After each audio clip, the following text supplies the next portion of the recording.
Thank you. When Vanessa and Shannon asked me to talk today, I was delighted to do so until I found out that I was just a token anesthesiologist. They didn't really want me, but I was still happy to do so. And so even though I'm the token anesthesiologist, I think that this is the first time I've ever been asked to talk by and increase the diversity. So I'm happy to increase the diversity here today. So I was working on labor and delivery a few years ago on a Sunday morning, and there are pluses and minuses to working on labor and delivery on a Sunday morning. On the downside, I miss church with the family, miss Sunday dinner. But on the positive side, usually by Sunday morning, all of the BMI 55 preeclamptic women who got transferred in Friday afternoon have delivered.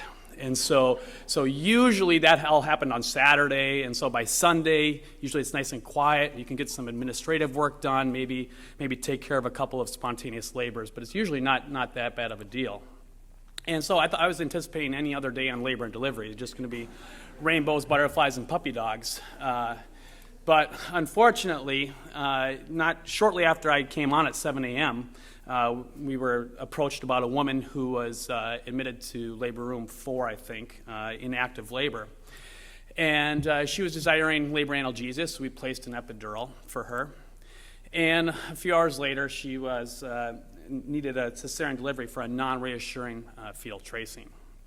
So nothing atypical or out of the ordinary so far.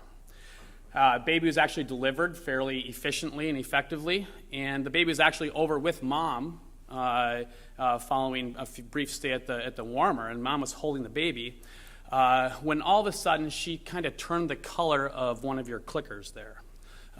Just this ashen gray color, and she almost actually dropped the baby. It happened so fast. She was holding the baby up to her breast and just went gray white, and in over just a few seconds became obtunded, started having irregular respirations, and was not responsive. And so we quickly intubated her. She was hypotensive. And for about the first minute, while we were dealing with things, I'm not even sure the obstetric team knew that this was happening because it happened so quickly. But sooner or later, she started hemorrhaging from many